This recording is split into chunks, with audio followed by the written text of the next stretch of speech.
Thank you, Mayor Riley. We're live. Good evening and welcome, councillors, executive team, leadership team, community members and council staff to tonight's ordinary council meeting. My name is Councillor Tim Driley and I'm the Mayor of the Hepburn Shire Council. Hepburn Shire Council acknowledges the Dja Dja Wurrung as the traditional owners of the lands and waters on which we live and work. On these lands, Djarra have performed age-old ceremonies of celebration, initiation and renewal. We recognise their resilience through dispossession, and it is a testament to their continuing culture and tradition, which is strong and thriving. We also acknowledge the neighbouring traditional owners, the Wurundjeri to our southeast and the Wadawurrung to our southwest, and pay our respect to all Aboriginal peoples, their culture and law. We acknowledge their living culture and the unique role they play in the life of this region. As we are undertaking this meeting virtually, I will read on behalf of my councillor colleagues the councillor's statement of commitment to prevent any audio feedback occurring. We, the councillors of Hepburn Shire, declare that we will undertake on every occasion to carry out our duties in the best interests of the community, and that our conduct shall maintain the standards of the good code of governance so that we may faithfully represent and uphold the trust placed in this council by the people of Hepburn Shire. Due to current restrictions, tonight's council meeting will be conducted virtually. In the spirit of open, transparent and accountable governance, the meeting is being live streamed on council's Facebook page and you will be able to view the proceedings of the meeting, councillor deliberations and voting. The meeting is also being recorded and will be made available on council's website as soon as practicable after the meeting. Should technology problems be encountered and we are unable to broadcast this meeting, the meeting will be adjourned until resolution or postponed until the live stream can be re-established. In accordance with Chapter 6, Section 3 of our governance rules, a person, including any representative of the media, must not operate photographic, audio or video recording equipment or any other recording device at any council meeting without first obtaining the consent of the chairperson. I also remind everyone that local government decision-making, unlike state and federal government, does not afford the benefit of parliamentary privilege, and hence no protection is afforded to councillors and council officers for comments made during meetings, which is subsequently challenged in a court of law and determined to be slanderous. As per guidelines for virtual meetings, councillors are required to advise individually whether they can see and hear the proceedings and their councillor colleagues. I will confirm to each councillor whether they can be heard. Councillor Bray, I will start with you. Councillor Bray, can you please confirm you can hear proceedings and see and hear all of your colleagues? Thank you, Mayor Riley. I can confirm that I can hear proceedings and I can see and hear my councillor colleagues. Thank you, Councillor Bray. I can confirm that I can see and hear you. Councillor Hewitt, can you please confirm you can hear proceedings and see and hear all your colleagues? Yes, Mayor Riley, I can see and hear all of my colleagues. Thank you, Councillor Hewitt. I can confirm that I can see and hear you. Councillor Simpson, can you please confirm you can hear proceedings and see and hear all of your colleagues? Yes, thank you, Mayor Riley. I can see all of my colleagues and I can hear proceedings. Thank you, Councillor Simpson. I can confirm that I can see and hear you. Councillor Henderson, can you please confirm you can hear proceedings and see and hear all of your colleagues?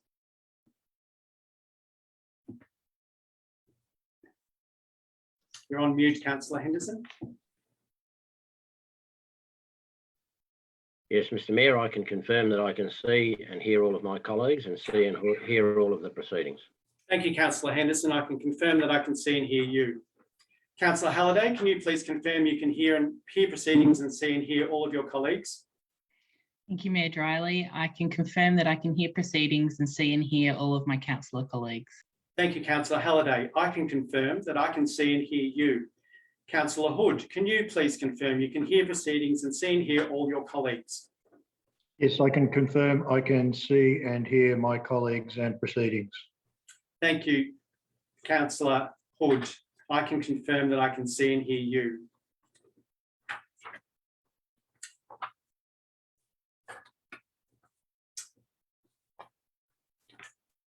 And I wish to confirm that I can see and hear all of my councillor colleagues. We're moving on to apologies. Mr. Thomas, do we have any apologies for tonight's meeting? No apologies, Mr. Mayor. Thank you. And officer attendance. I'd like to now introduce council officers who are present in this council meeting. Mr. Bradley Thomas, Chief Executive Officer. Mr. Andrew Burgess, Director, Organisational Services. Ms. Lee McCallum, Director, Community and Development. Mr. Bruce Lucas, Director, Infrastructure and Delivery. Mr. Chris White, ICT Manager. Ms. Kristen Fort, Manager, People and Governance. Ms. Bronwyn Southey, Manager, Planning and Development. To move on to declaration of conflicts of interest. As required at other meeting of council, councillors must declare a conflict of interest at start of the meeting and leave the meeting when the item is presented to council. Councillors will be required to leave the meeting and return when the item has been resolved. Throughout the meeting, if a councillor realises that they have an interest, they can declare it at that point and follow the same procedure. Councillors, does anyone have a conflict of interest to declare? At this point, I need to declare a conflict of interest, and it is agenda item number 10, which is planning application PA 3313, and I have a material and general conflict of interest in this matter. Officers that are present, I now ask whether you have a conflict of interest in any items present before council tonight. And with that, with no conflicts of interest, we move on to the confirmation of previous minutes. Councillors, I have a recommendation before us to adopt meeting minutes from council's previous council meetings. The recommendation is that the minutes of the ordinary meeting of council held on the 19th of October 2021 and the special meeting of council held on 26th of October 2021 be confirmed. I'm in search of a motion. Do I have a mover and a seconder?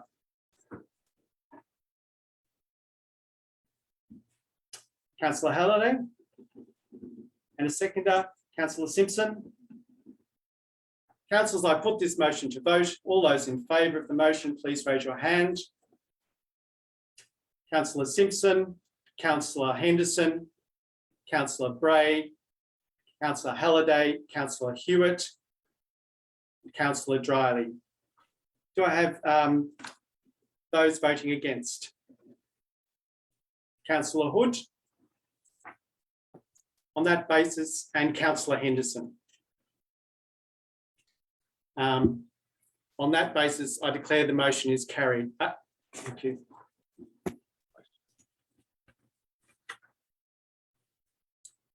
Items of urgent business. Councillors, I'm in search of a motion to admit the items of urgent business into council's agenda tonight. Is there any items that a councillor wishes to admit to urgent business? No? Then on that basis, I will move on to presentation of councillor reports. And we'll move on to the Mayor's report. And I'd like to say that I'm honoured and humbled to be presenting my first report tonight as Mayor of Hepburn Shire. I'd like to welcome Councillor Jen Bray to the role of Deputy Mayor, and I'm grateful for her depth of experience and knowledge as a long-term resident and community leader in the Hepburn Shire. I also want to again acknowledge the excellent work of Councillor Leslie Hewitt and Councillor Brian Hood in their respective roles as Mayor and Deputy Mayor over the past 12 difficult months. I'm certain that they will provide invaluable ongoing support and continuity for this council as we begin to deliver on our commitments in our new council vision and plan in our second year. Hasn't it been great to feel like we are finally emerging on the other side of this pandemic in the past few weeks? As we enter the recovery phase of COVID, I'm mindful that the next 12 months and beyond will involve a lot of work in our community to support and enable people community groups and local businesses to strengthen, rebuild and make connections again that they may have been damaged or broken. It's not an easy task, but if we work together in positive and cooperative ways and share our stories and ongoing concerns and needs openly with care, we'll find a way through. We're a very resourceful community, and a lot of our capacity to recover from difficult events like COVID already resides within our own networks, friendship groups, and drawing on the wisdom of our local experts.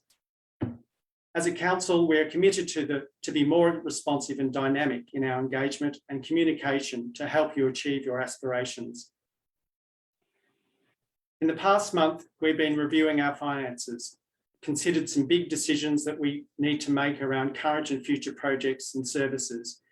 And we have begun to deliver on our promises strategically by doing the work that is needed to make Hepburn Shire a better place for everyone. Tonight, we make a very important decision on the future direction of the Hepburn Hub at the Rex. Councillors, council staff and members of our community have all invested an enormous amount of time, energy and financial resources into this somewhat vexed project over the years. And whatever the outcome is tonight, it is with a will to succeed in adverse circumstances and to make the best decision in the interests of the community that is driving this council. We're all mindful as a group that we need to continue to make responsible, evidence-based decisions in circumstances where we are seeing our financial reserves somewhat stretched. Over the next few months, we would like everyone to think about and give input on the Sustainable Hepburn Strategy, Hepburn Shire's new environmental sustainability strategy. Applications are currently open for the Sustainable Hepburn Community Reference Group until this Sunday, the 28th of November, 2021. Thank you. I'd like to now call on Councillor Henderson for his report.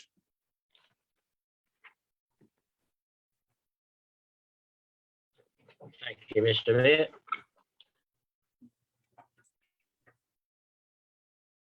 Creswick was alive with people following the lifting of restrictions.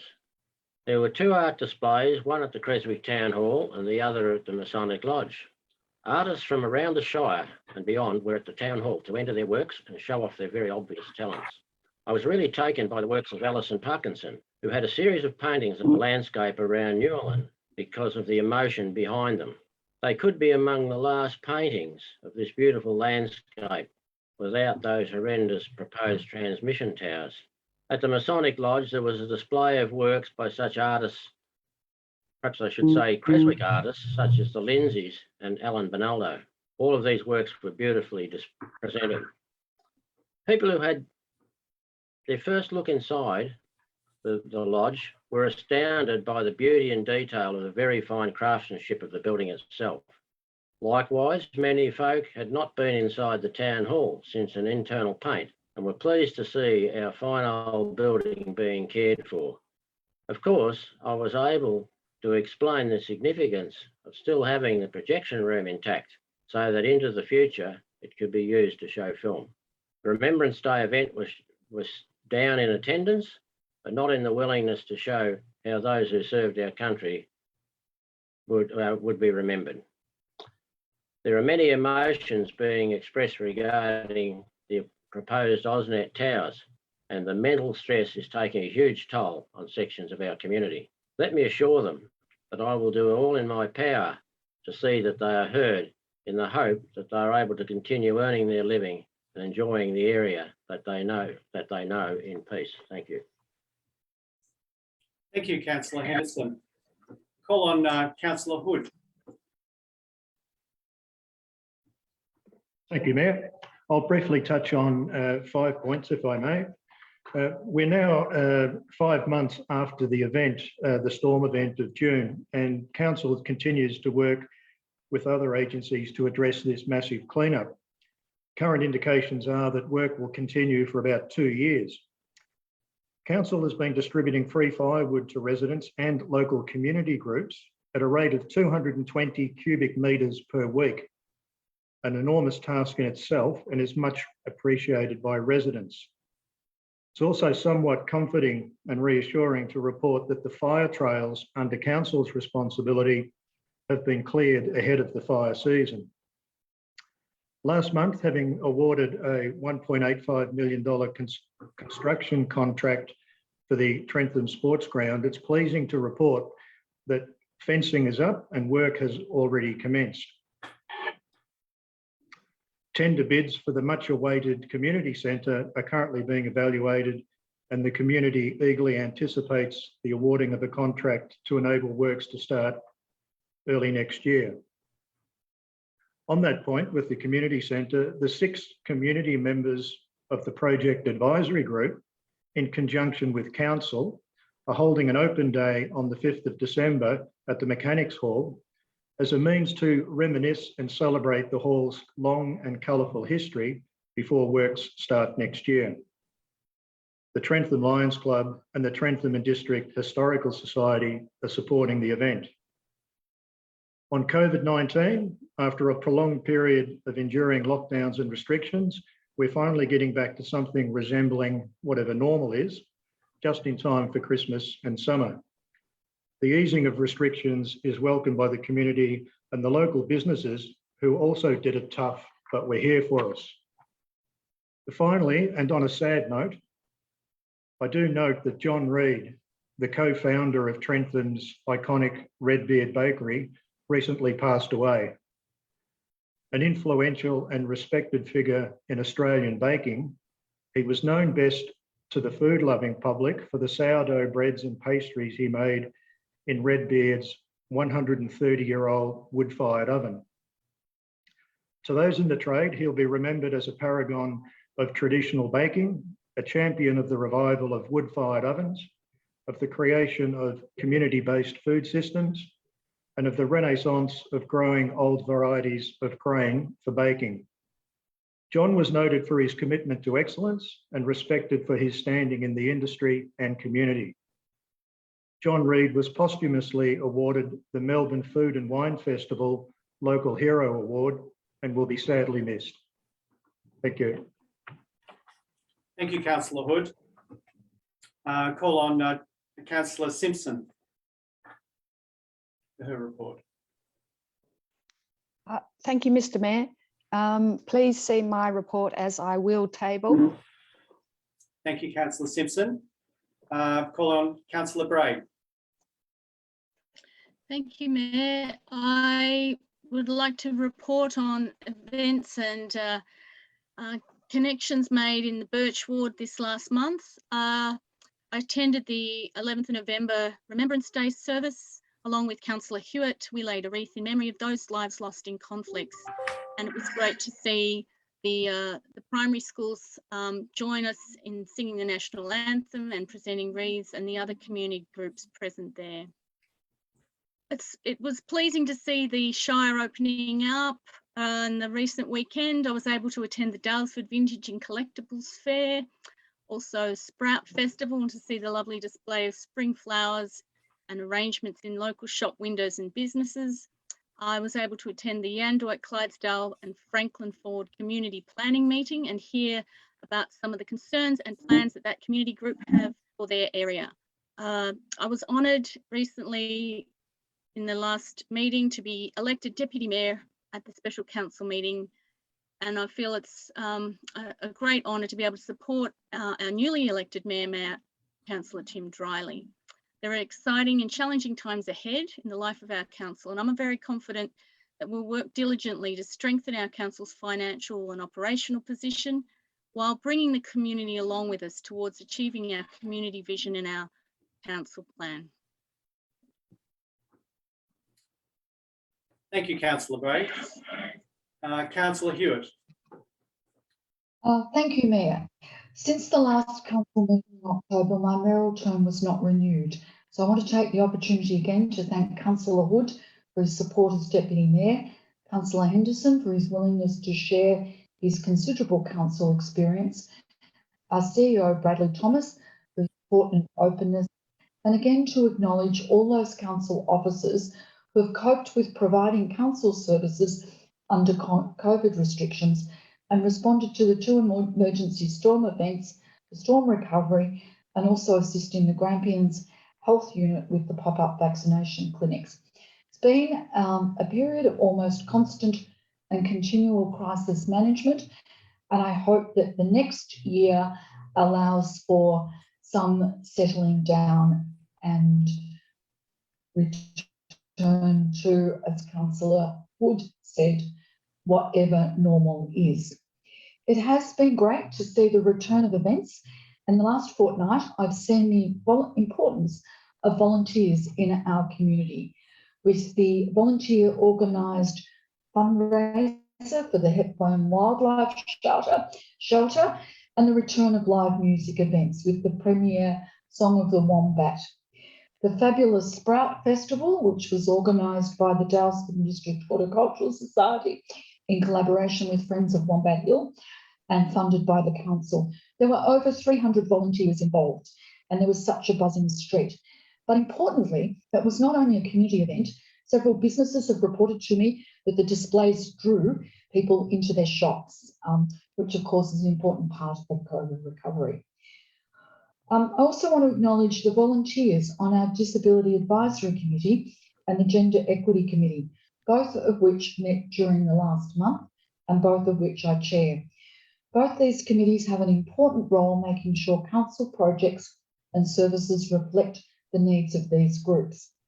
And finally, a plug for more volunteers.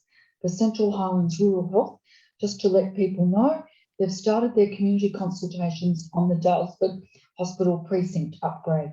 As you're aware, our generous community committed or provided $100,000 to support the master plan, and there's a public meeting on the 25th of November from 5 to 7 at the Daylesford Town Hall. If people can't make that event, there's also a survey that they can complete on the Central Highlands Rural Health website. It's an important task, not just for Birch, because hospital data shows that residents from Cameron, Colaban, Holcombe and Creswick wards all use the hospital.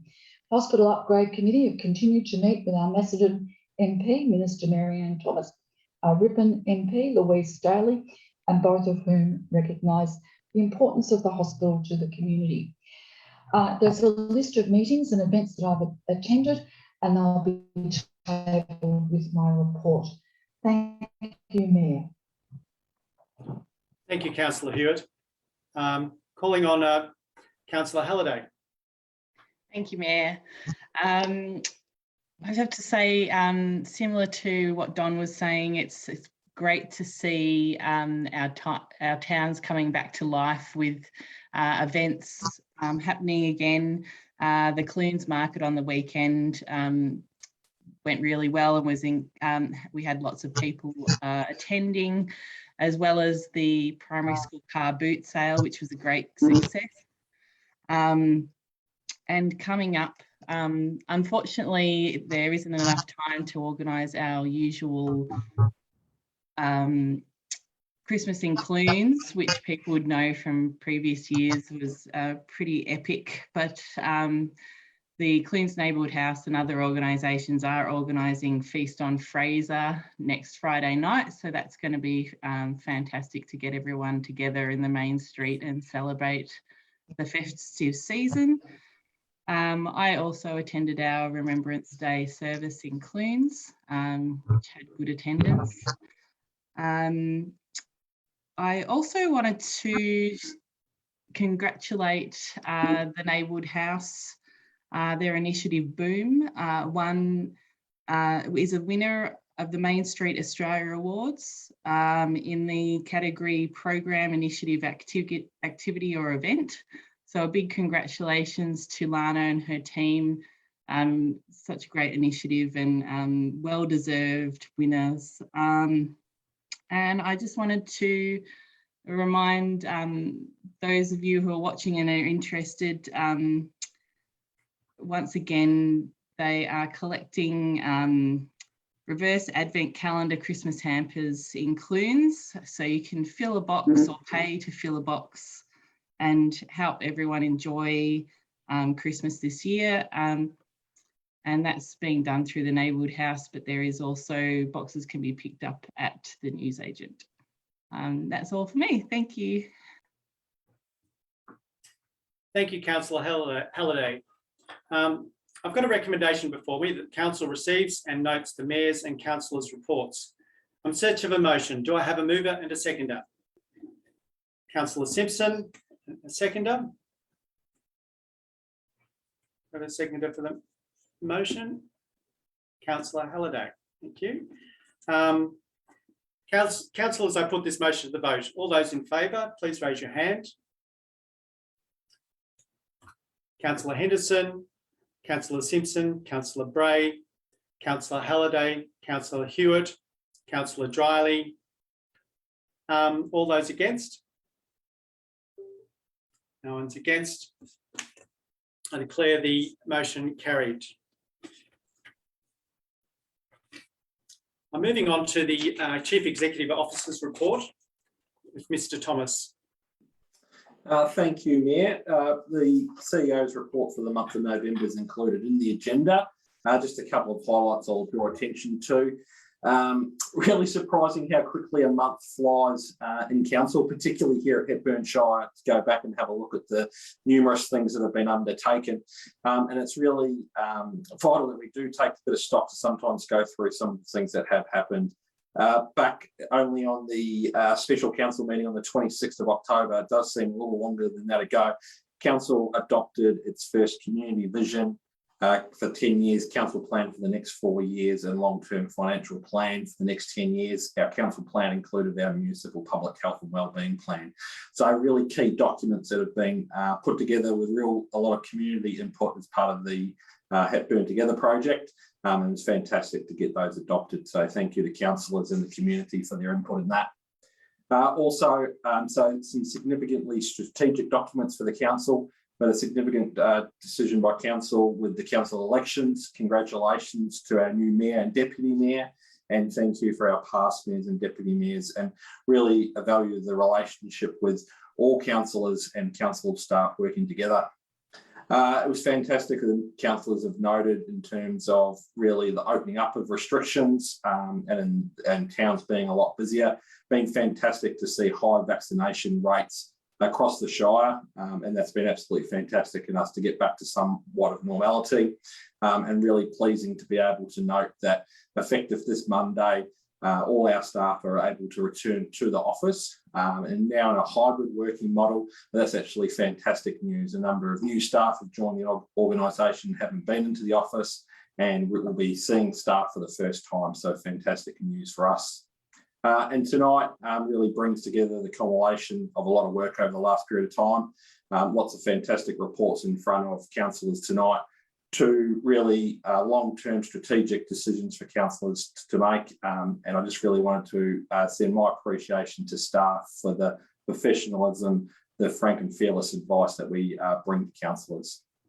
On page 14 of the agenda is a recommendation that council receives and notes the Chief Executive Officer's report for November 2021. Thank you, Mr. Thomas. I'm in search of a motion. Do I have a mover and a seconder? Councillor Simpson, and seconder Councillor Bray. Councillors, I put this motion to vote. All those in favour, please raise your hand. Councillor Simpson, Councillor Bray, Councillor Henderson, Councillor Hood, Councillor Hewitt, Councillor Halliday, and Councillor Dryly. I declare that the motion is carried. We're moving on to public participation time. For petitions, we have no petitions tonight. We're moving on to questions. 3 public questions have been received for tonight's meeting. Question 1 comes from Gary McIntosh. Given council has allocated $15,000 for this important community project, which has been 7 years in pipeline, will council please ensure it be constructed in steel as per the brown ink design quote that council requested? Thank you. My response: council is now awaiting quotes for a steel-built structure. As soon as they are approved, community will be notified when construction will commence.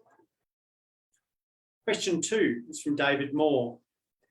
Will Hepburn Shire Council hire an independent hydrologist, similar in status to Professor Peter Dullhouse, hydrologist of Federation University, to examine Blackmount Springwater's current application to GMW to alter their groundwater licence on Wheelers Hill? Response. It is not Council's intention to seek independent advice on this matter. Council has recently confirmed a commitment to the ongoing protection of the mineral springs through a detailed assessment as part of our future strategic planning program. In addition, Council continues to partner with other agencies in the preparation of an integrated water management strategy for the towns of Clunes, Creswick and Daylesford. This strategy considers all water values, including water catchment, stormwater drainage and infrastructure, potable water, domestic wastewater and alternative water sources.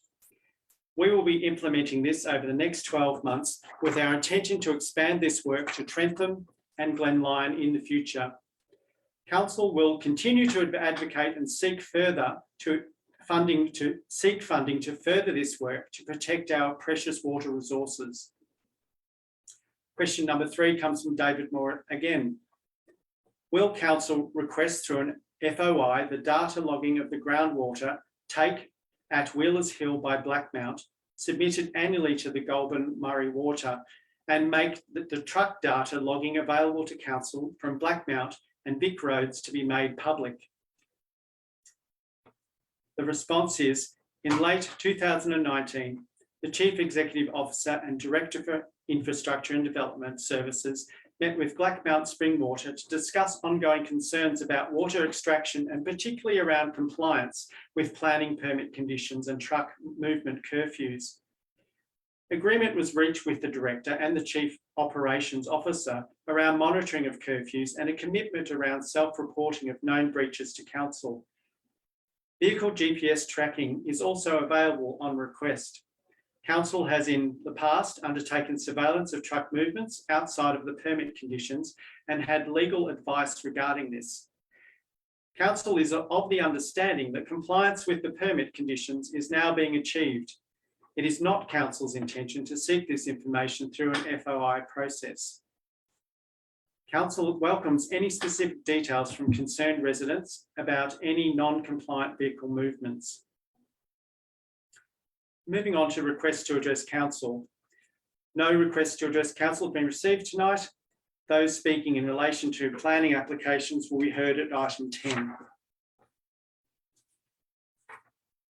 And we're moving on to statutory planning, item 10.1.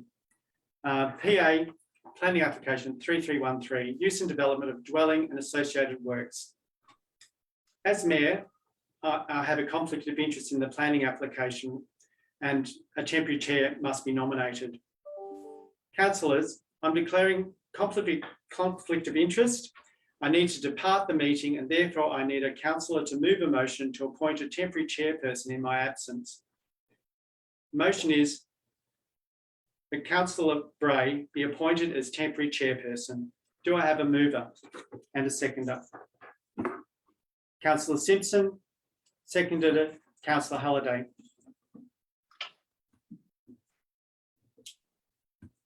All those in favour, please raise your hands. Councillor Bray, Councillor Hood, Councillor Halliday, Councillor Hewitt. All those against? No one against? Point of order, Mr. Mayor. Yes.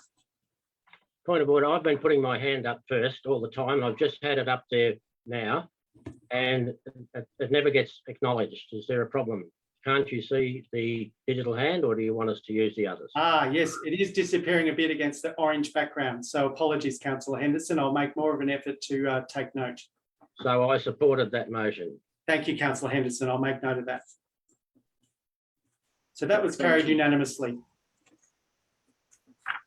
Mayor, we will move you into the waiting room for the conflict of interest. I think just for our viewers at home and for councillors, can you just confirm that you wish councillors to use the electronic hands or the physical hands for the remainder of the meeting, please? Physical hands are fine.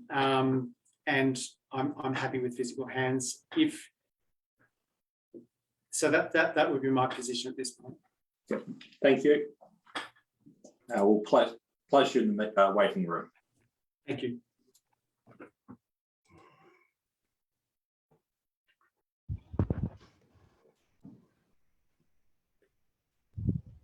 Councillor Bryant can confirm that Councillor Mayor Dryley is now in the waiting room for you to chair this part of the meeting. Thank you. Thank you, Mr. Thomas. I'll be introducing Ms. Bronwyn Southey to present this report. Thank you. Southey. Thank you, Deputy Mayor, and congratulations. I would just like to start, councillors, good evening, councillors, community and officers. I also do support the 16 days of activism. Unfortunately, I'm having some technical errors, so apologies. Starting with this item, the purpose of this item, this report, is for council to determine planning application PA 3313 for the use and development of a dwelling and associated works at 2 Railway Road, Newland. The subject site is located on a small 1.37 hectare lot abutted by 3 roads located in the farming zone. The proposal includes a dwelling, a shed, and a shed with horse stables to run horses on the property. The surrounding lots to this site vary in size from approximately 500 metres square to over 15 hectares and are used for a range of farming and residential uses, with most of the sites having single dwellings on them. The application in front of you appropriately addresses the relevant sections of the planning policy framework, the zoning, and the overlays which affect the land. Following consideration of the relevant planning provisions, comments from referral authorities, and the grounds of objection, the Office's recommendation is that a notice of decision to grant a planning permit be issued subject to the conditions in front of you. Thank you, councillors. Thank you, Ms. Southey. Do councillors have any questions at this stage for Ms. Southey? Councillor Henderson. Councillor Henderson, do you have your hand? Thank you, Deputy Mayor. Ms. Southey, if we were to grant this permit with conditions, is there anything stopping the applicant from applying both either back to the Shire or to VCAT to vary those conditions that we place on this permit? No, councillor. So the notice of decision, which should council support this proposal or even refuse it, the notice of decision would be sent to the objectors and the landowner with the relevant conditions that have been imposed or reasons for refusal. In this case, it would be relevant conditions based on the officer's recommendation, and that they would have the opportunity, if they did not support them, to take it to an appeal process through VCAT. Just a further question on that, Ms. Southey. Even after that process has gone through and the plan permit has been granted, and after the 30 days, is it open to the applicant to vary or apply to vary those conditions? Yes, councillor. So there would be, to vary conditions, they would have to apply for a formal amendment to the application, and on that basis it would need to be re-referred back to council. Only a secondary consent would be able to be determined under delegated authority. Okay. Does that answer your question, Councillor Henderson? It does, thank you. Are there any further questions of Ms. Southey at this stage? If there are no further questions, we have a number of people who are going to address council this evening. I now invite Ms. Anita Garth to speak in support of the application. Mr. White, could you please? Thank you, Councillor Bray. I'll just admit Ms. Garth into the meeting.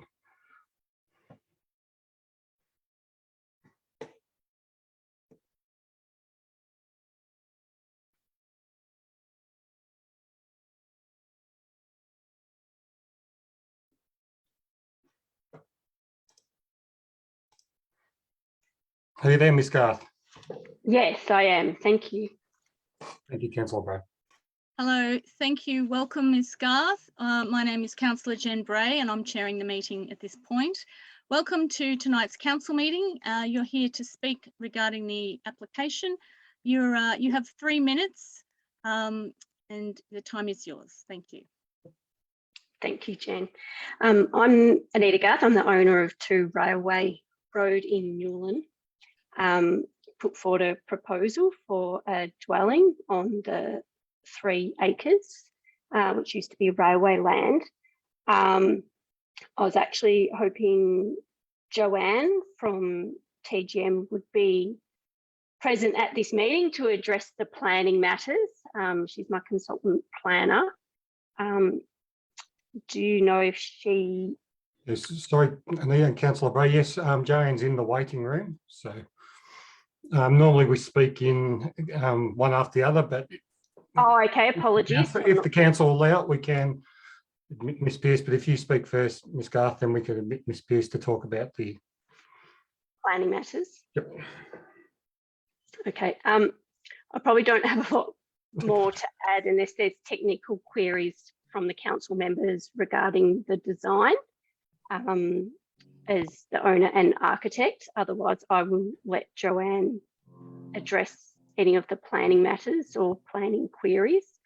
Apologies, I thought it would be a group of us on at the same time. Thank you, Anita. If you would like, we can invite Joanne into the meeting if that's the preference. Yes, if councillors are that happy would be with that. fantastic. Thank you. Thanks, Mr. White. Thank you, Councillor.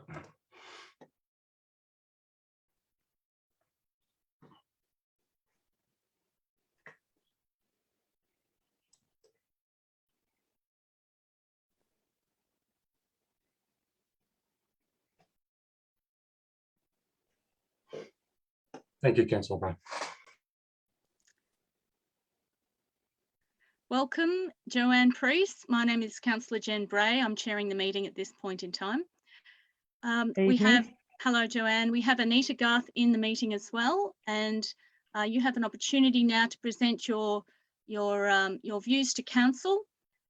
We have 3 minutes each, so I have 6 minutes in total if you wish to speak. So, Joanne, perhaps handing over to you now. Yes, thank you very much for allowing me to speak. My name is Joanne Priest. I work for Cardno TGM. The applicant in this case representing the owner of the property. We support the officer's recommendation to issue a notice of decision.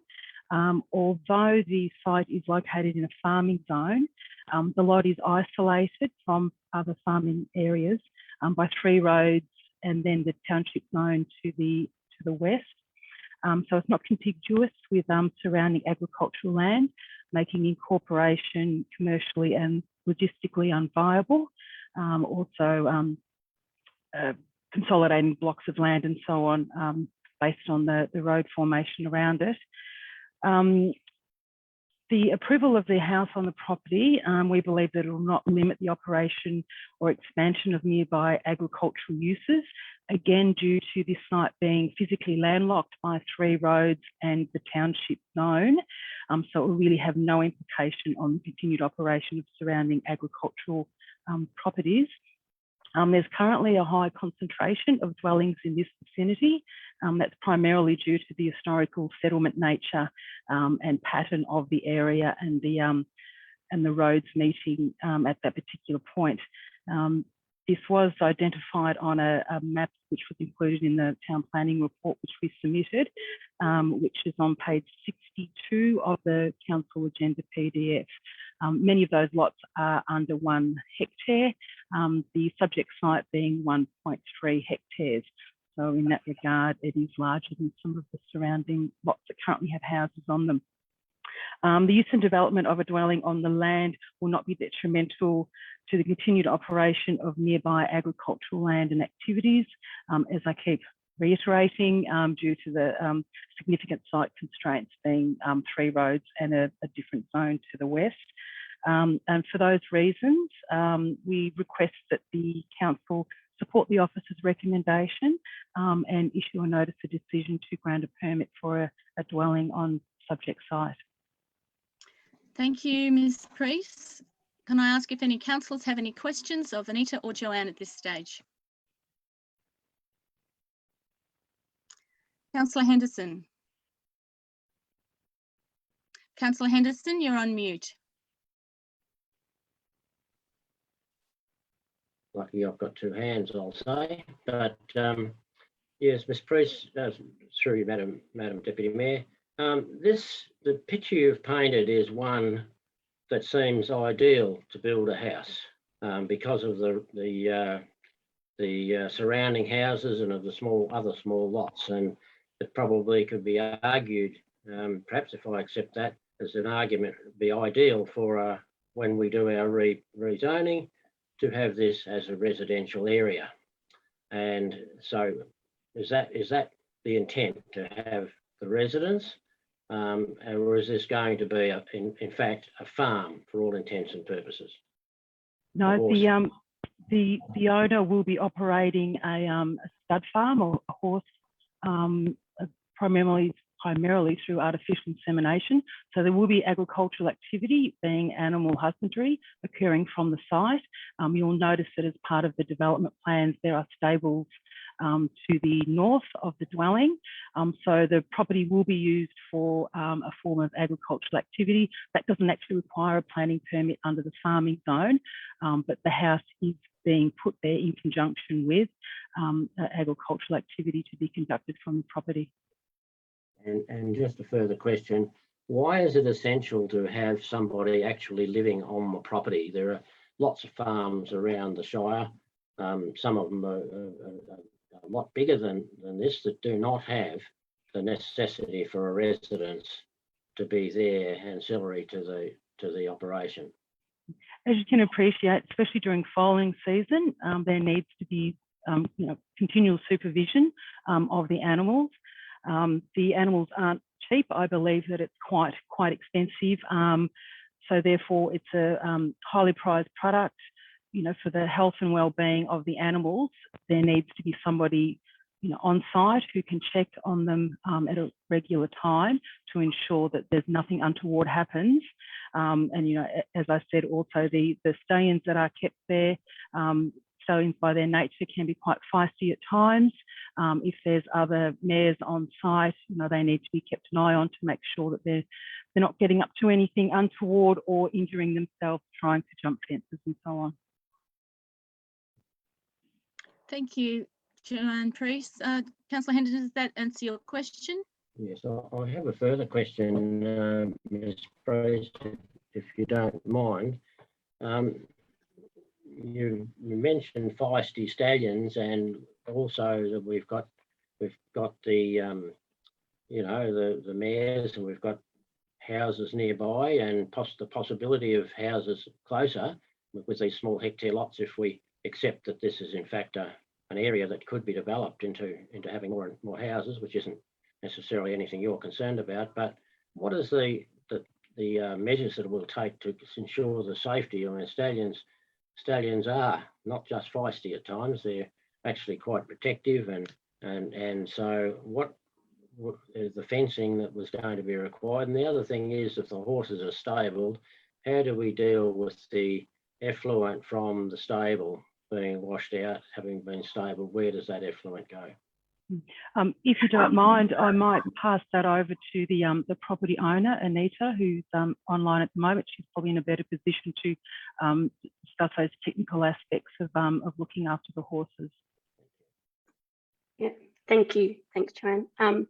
So in regards to the stallion husbandry, so typically have double fencing, so they actually never get to access the boundary fencing.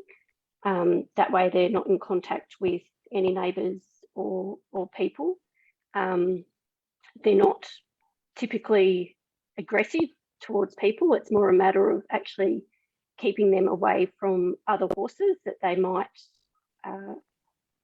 decide to fight with, or if a mare is in season, try to get into their paddock. So prior to this, I was on a rural 4.5 acre allotment in the land and had no problems with neighbours because of the double fencing, which keeps them secure. But it is more about, especially with these expensive horses, to be on site for things if they go wrong. Example was last week, I had 2 vets out. One, my stallion somehow ripped his rug and got it all tangled around his leg, and the person there had to be in response to that quickly. And another one was a filly, had a bad fall, and we had to bring her in. And when you're looking after that type of injury, you have to be there 24/7, sometimes hourly checking during the night. So I guess these aren't ponies that we just put out in a paddock and can forget about. But in terms of safety for others and from residential properties, there is, especially from the west boundary, there would actually be a laneway that allows vehicular access down to the paddocks, and that's about 3 metres.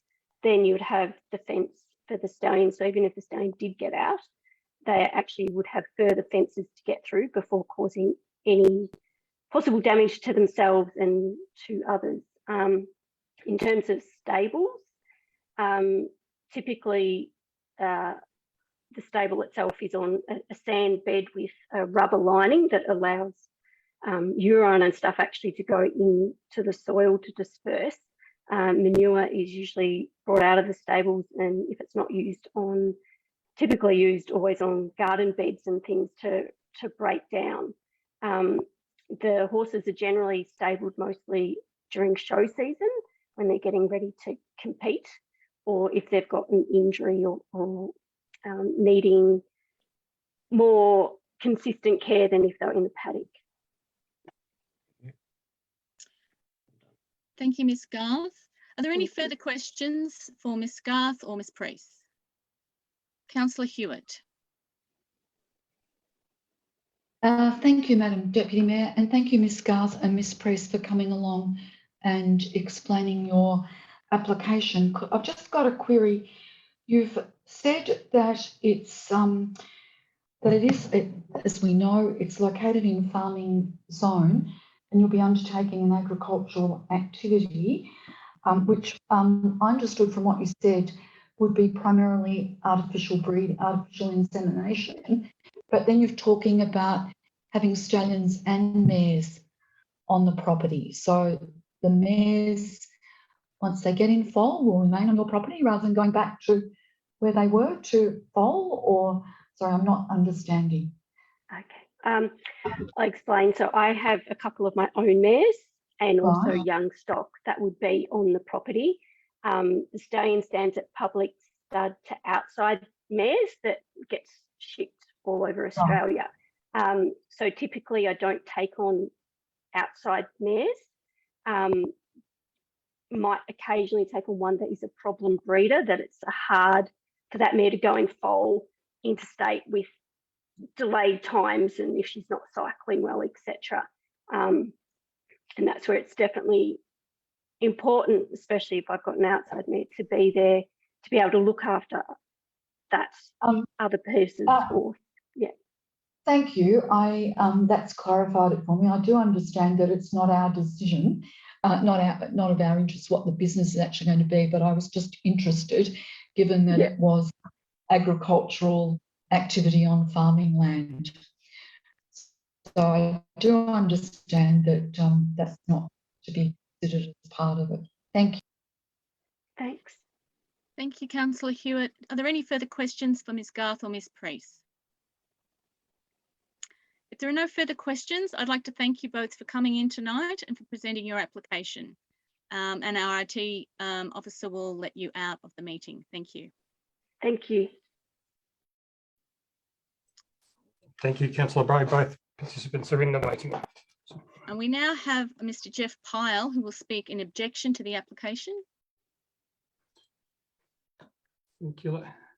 Just admitting Mr. Pyle into the room.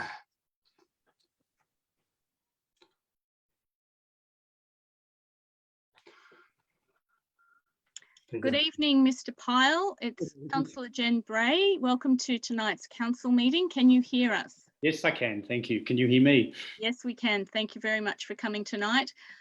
You have 3 minutes now to present your points of view on this particular application. Okay, thank you. My name is Jeff Pyle, and with Mark Lovell, I own the property at 655 Dean Newland Road. And I'm speaking in relation to planning application 3313 of 2 Railway Road, Newland.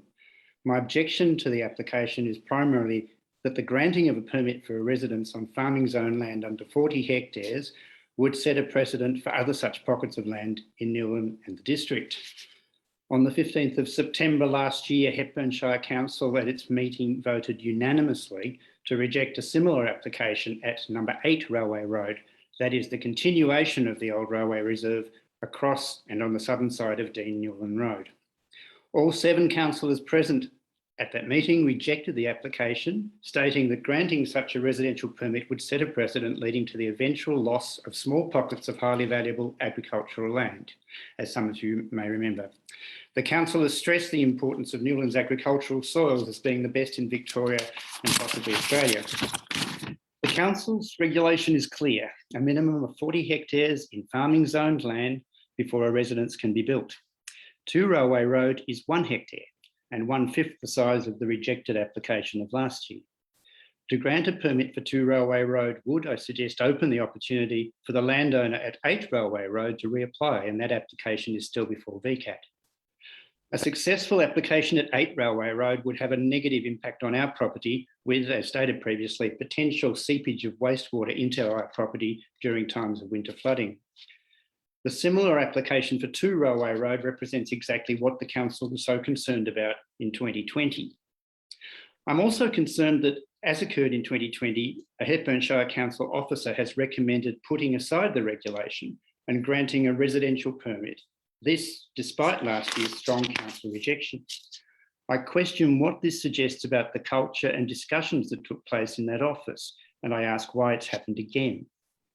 I must admit, I'm becoming rather tired of making the same arguments, whether at council meetings or before VCAT, regarding this issue, and I'm beginning to feel under attack. The regulation is clear regarding 40 hectares, and it is clear why it is there. And yet council officers for the second time in 14 months have recommended the regulation be bypassed and the permit granted.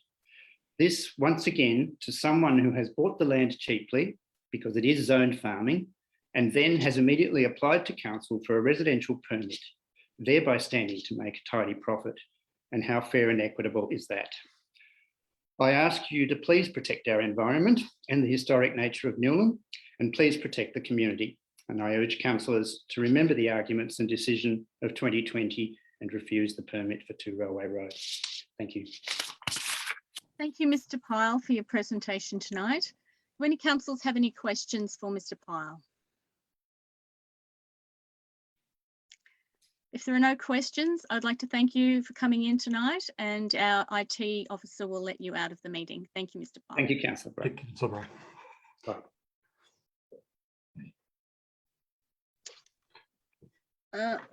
We have another objector to speak to us tonight. I'd like to invite Mr. Andrew Louth to speak in objection to the application. Thank you, Councillor Bray. Yep, I'll just admit Mr. Louth into the meeting.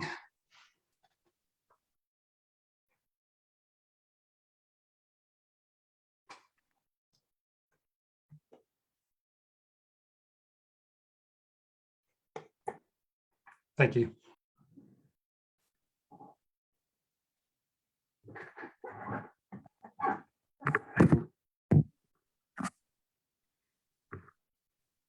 Good evening, Mr. Louth.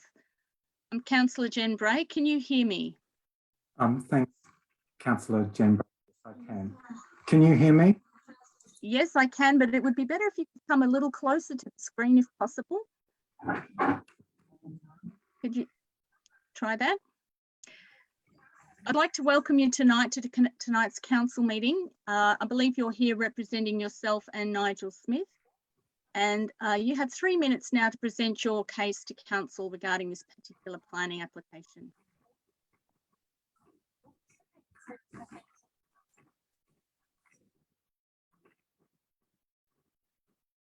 Can you hear me? Because I'm getting a whole lot of feedback. Okay. Could all councillors please mute themselves? Thank you. Can you still hear the feedback, Mr. Louth? Mr. Louth, have you got the live stream also going in the background, or is it just? I have actually, sorry, I clicked on the live stream because I'm. So just pause the live stream and then you can proceed. There's usually about a 20-second delay. So if you just pause or stop the live stream, then you can start speaking and the feedback will disappear.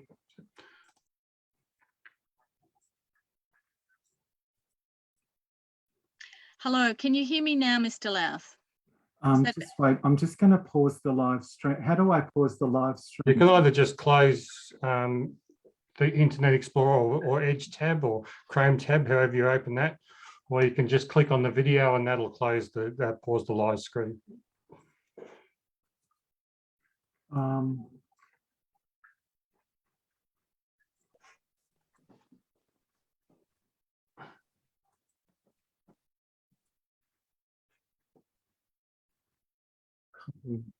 Sorry. I might leave and come back in. Is that okay? I'm just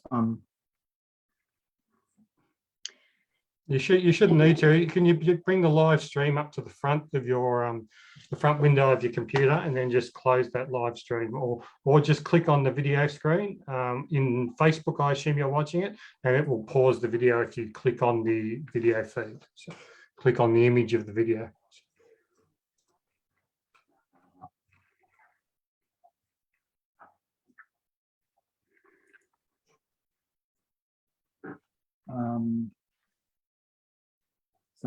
Sorry about this.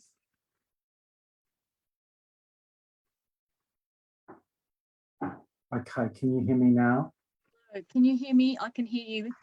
Okay, so thanks very much for, my name is Andrew Louth, and I thank you for the opportunity to speak tonight. Nigel Smith and I live directly across Dean Newland Road from the site of the proposed house. Our house at 675 Dean Newland Road is an 1890s building, which was once a branch of the Bank of Australasia. The bank and other houses around us, including the old general store, are the historic legacy of the 19th century Newland. Built to service the railway station, the chaff mill along Dean Newland Road, and the buildings that remain now sit surrounded by highly productive farms in the farming zone. It's my understanding that Hepburn Shire Council is generally opposed to planning permits for dwellings on small lots in farming zones in the Shire for reasons that are well covered in the planning scheme, including the potential for the proliferation of dwellings outside of town zones, the impact on neighbouring farms from conflicting land uses, and the pressure this puts on farming in high-value agricultural areas such as Newland through the increase in land values as small lots get sold at prices based on their residential potential rather than the value as farmland.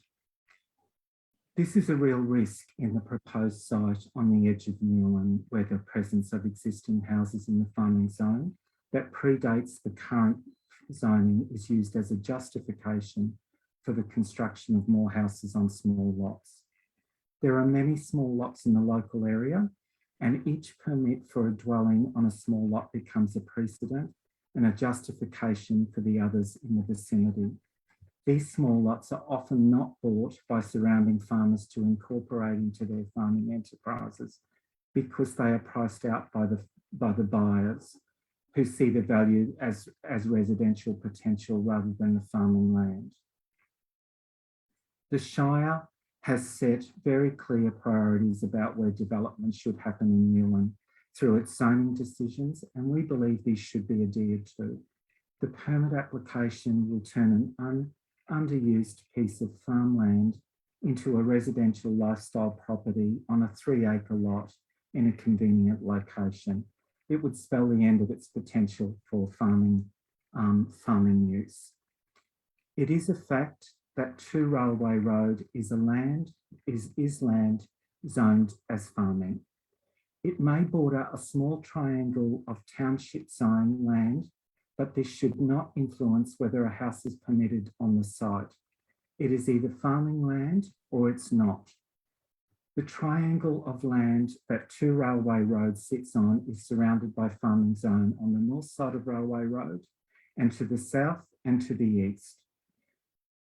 The houses that currently exist in the immediate area exist because of the historic land uses such as the chaff mill and the railway station that have long disappeared. We understand that permits for dwellings on lots of less than 40 acres in farming zones are generally justified on the basis of the objective for dwellings in rural zones in clause 2204 of the Rural Land Policy, which provides for the erection of dwellings on rural lots where associated with and required to support a productive rural enterprise. Given the small number of horses proposed to be maintained on the property and the size of the lot, we don't believe the application provides sufficient information to tell whether this is a productive rural enterprise in accordance with the objective or a lifestyle activity, in which case it's not a reason to approve such an application. The dwelling and associated buildings, sorry, I've just lost my spot. I have about 30 seconds left, Mr. Louth, thanks. The dwelling and associated buildings will take up significant proportion of the site that will affect its future potential as farming zone land. We are concerned too about the proposed siting of the house. It has obviously been positioned on the site to maximise its view to the northeast across farmland towards the Newland Reservoir. In doing so, it is positioned much closer than it needs to be to the surrounding houses and the neighbouring earth moving business. The schedule to the farming zone requires a permit for dwellings set back less than 100 metres from a dwelling not in the same ownership. For a permit to be granted for a dwelling that does not meet this minimum setback, surely there must be justification why the house needs to be less than 100 metres from neighbouring houses. I don't believe this justification has been provided, given that the house could be situated at the Midland Highway end of the lot, where it would affect fewer surrounding dwellings. Its current proposed siting is less than 100 metres from 4 houses, including ours. It sits directly in front of our house, and we are particularly affected as our house is right on the front boundary because of its original function as a bank. The proposed house sits right up against the southern boundary, as close as it could possibly be to the side of our house. The application suggests that this is not significant because it does not block the distant view. However, we would be looking down at a black flat roof and the rear service areas of a modern building very close to us. That does not express the visual connection to the historic remaining buildings around it. I just have one more paragraph. Thank you. Thank you. Thank you, Senator Councillor Bro. I don't believe this is a necessary outcome given the potential for the dwelling to be sited on the lot further away from the existing heritage buildings, including the old bank and general store. I guess the last paragraph is that the movement of these poles of, so we're concerned about the positioning. I guess that would be the last point that I would want to make. Thank you. Thank you, Mr. Louth. Do I have any questions for Mr. Louth from councillors? Councillor Simpson.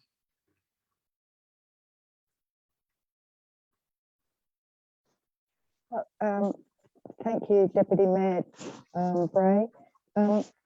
Mr. Louth, I just was wondering if you could please clarify. You said that the south side of the property was zoned rural. Is that what you said? Say that again, sorry, Julia. You said the south side of this property is zoned rural. Is that what you said? No, I didn't say that. No. Can you remember what you did say about the south side of the property? What I referred to on the south side is that it it backs onto farming land on the south side. Are you referring to the earth moving business as farming land? No, that's to the west. West. I thought the main road was on the western side of the property, the sealed road, the road that goes through Newland. That's the west, isn't it? So the west is to the chaff mill and to the earth moving business and down to the road, and the south is down towards the road. And on the other side, where there's, sorry, I'm getting this confused. The south is our side. You're right. Okay. Yes, thank you, Mr. Louth. Are there any further questions for Mr. Louth? If there are no further questions, I'd like to thank you for coming in tonight, Mr. Louth, and our IT officer will let you out of the meeting. Thank you. Thank you. Thank you, Councillor Bray. Mr. Louth's now in the waiting room. Thank you. I don't believe we have any further objectors to speak tonight. Is that correct? That's correct, Councillor Bray. Thank you, Mr. White. Councillors, are there any further questions for Ms. Southey? In that case, I have a recommendation before us. The recommendation is that Council makes a determination to issue a notice of decision to issue a planning permit at 2 Railway Road, Newland, in accordance with the following recommendations and conditions. Do I have a motion from the floor? Councillor Simpson?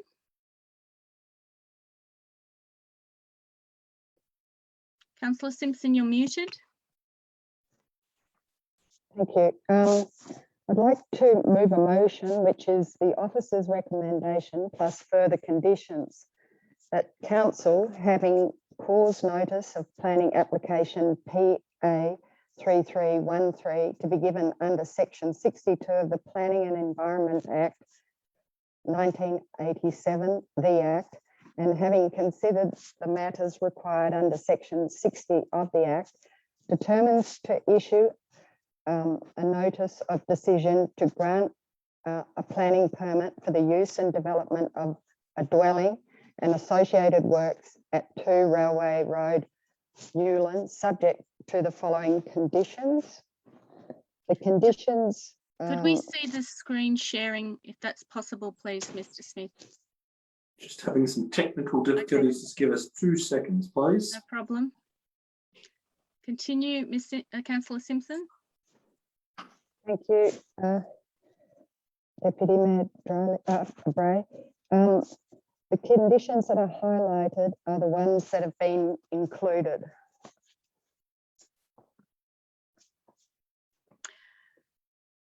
So I have a motion before us. The motion is on the screen. It is the officer's recommendation with additional clauses as highlighted in green. Do I have a seconder for this motion?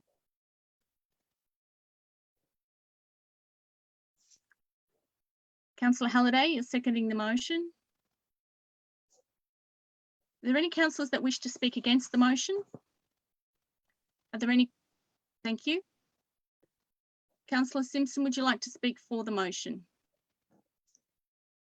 Well, my recommendation is the officer's recommendation plus the conditions. So it's sort of as read. Thank you. Would anyone like to speak against the motion? Councillor Henderson. Thank you, Madam Deputy Mayor. Madam Deputy Mayor, this is a vexed question for me because on the one hand, I see that this is in farming zone. I do understand that our planning scheme does have provision for a house to be on, if it's found necessary, to be ancillary to that farming operation, which has been pointed out by the owner of the land. On the other hand, I'm very aware and should take note of the fact that we have a planning review going on, and it may well be found into the future that this particular block and those small lots around in that township area or close to that township area may well become residential.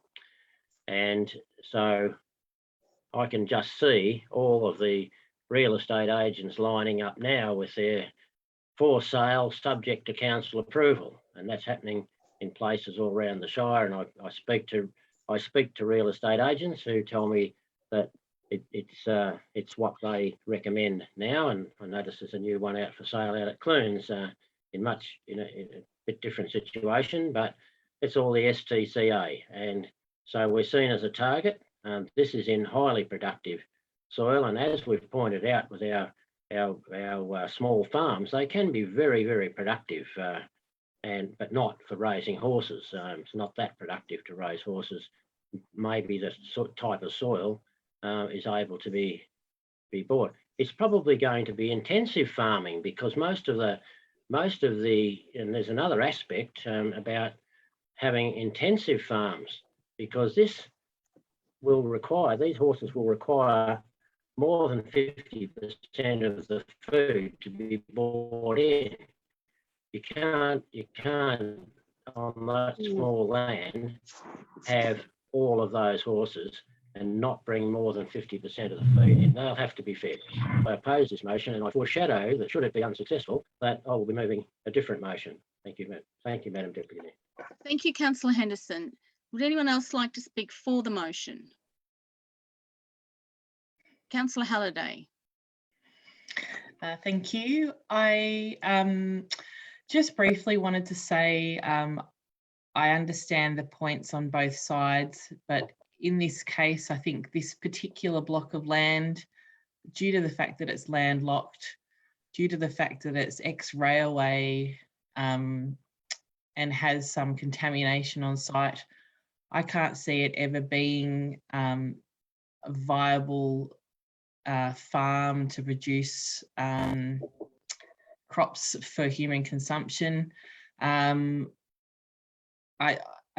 think, you know, the horse grazing is a reasonable use for it. As Don said, it may be rezoned to rural living or something down the track, but who knows? But at this stage, I think that it doesn't set a precedent in this case. It's completely landlocked. There is no way it can be incorporated into other farms, and yeah, for that reason, I think that it is reasonable that a small agricultural enterprise such as a horse stud and a dwelling is suitable for the block. Thank you. Thank you, Councillor Halliday. Would anyone like to speak against the motion? Councillor Hewitt. Thank you, Councillor Bray. I'm unable to support the motion as it stands. As Officer Ms Southey's already explained, conditions can be challenged, and that's been our experience in the past. It is farming zoned farming. Do understand that there's a proposal for an agricultural activity on the farm, on that land, and however, I'm not convinced by the argument, and the objectors have raised the issue of it just being a lifestyle property. It's a heritage area. There's the heritage of Newland to consider, and for those reasons, I cannot support the motion as it stands. Thank you, Councillor Hewitt. Would anyone else like to speak for or against the motion? Councillor Hood. I find the current zoning of farm to be problematic, and like my colleagues, I'm mindful that we're about to launch into a review of the zoning of land in this area, and we do run the risk of the additional conditions simply being overturned. So I can't support it in its current form. If the zoning was different, I may well have a different attitude to it. Thank you, Councillor Hood, speaking against the motion. So we have a motion before us. Could we have the motion up on the screen? No, that's okay. Let's, yeah, maybe just briefly. Thank you.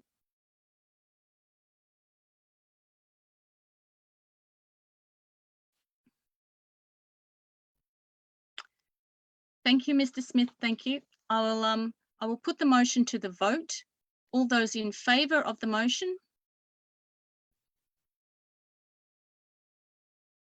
That's Councillor Simpson, Councillor Bray, Councillor Halliday.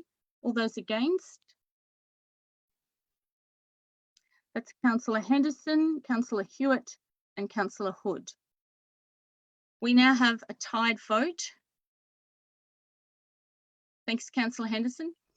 We now have a tied vote. As the chair, I have the casting vote. My vote is to vote for the motion on the table. So the motion is carried.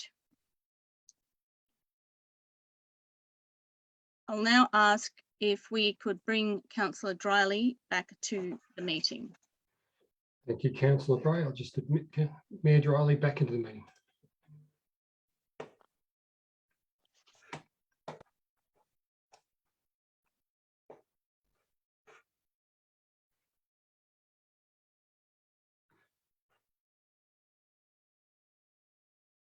Thank you. Welcome back, Mayor Dryly.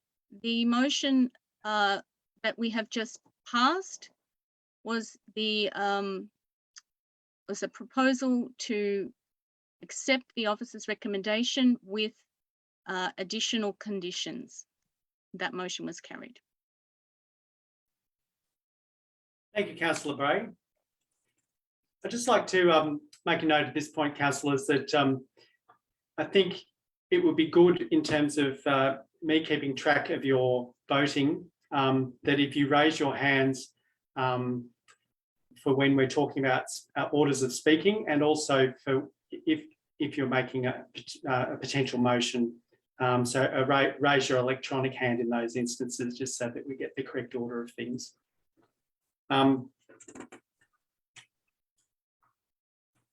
We're moving on to 11.1, awarding of a contract for the Hepburn Hub at the Rex. And I'd like to introduce Bruce Lucas to introduce the report. Thank you, Mr. Mayor, and good evening, councillors. The purpose of this report, councillors, is to consider the awarding of a contract for the Hepburn Hub at the Rex Stage 2 building works, and the contract reference number is in the title of the report. I won't read it out. Councillors, you'll be well aware that the contract is for alterations and for works at the existing Rex building located in Vincent Street, Daylesford, and it's for the purposes of a library, community auditorium, office space and a co-working space. Councillors, when we agreed to part ways with the previous contractor, there was council direction to commence a new tender process, and we have undertaken that tender process with a revised scope, an enhanced scope, and also included a number of tender options for some sustainability initiatives, primarily around conversion from gas heating to electric heating, and also the provision of a solar PV system. 6 tender submissions were received, councillors, and they have been referred to the tender evaluation panel and have undergone a comprehensive tender evaluation with independent representatives on that panel, and a preferred tenderer has been identified. Councillors, I'll just draw your attention to the price or the cost implications for the project. You will see within the papers the value of the preferred tenderer is 6.031 round figures, is the tender value for the core scope, and then there is provision for council to consider some sustainability initiatives as I referenced, and they are valued at a further $296,000 or just over 296,443. The officer's recommendation, councillors, is to award a contract inclusive of the sustainability initiatives. The total project cost would be estimated to go to $9.658 million, and then the sustainability initiatives on top of that, which would take us to 9.954. Councillors, that's the officer's recommendation to award a contract to Harris HMC Interiors for a value of $6,030,972 exclusive of GST. Also to accept the options valued at $296,443 exclusive of GST within the tender submission for Harris HMC Interiors, and also authorise their inclusion in the contract documents. And then a number of other administrative components to the officer's recommendation, which is on page 194 of your agenda papers. Thank you, Mr. Lucas. At this point, I'd like to invite questions from councillors. Would anyone like to ask a question? Mr. Lucas. Councillor Henderson. Mr. Mayor, through you, Mr. Lucas, I noticed you said that the total cost of this project, and I assume we mean by project the actual contract before us, the tender price, because this building will not be finished when this tender to do the works is carried out to completion. Can you tell me what the estimate is for the fit out, for the, we're not going to leave the old awning there all torn where it's hit by a truck, and external painting and so on. Can you tell me, do we have an estimate of what that might cost, being heritage listed? It's obviously a difficult thing. We've got to get a heritage approval for that part of the work. So have we done any work on what the extra is going to cost on top of that, or haven't we done that work?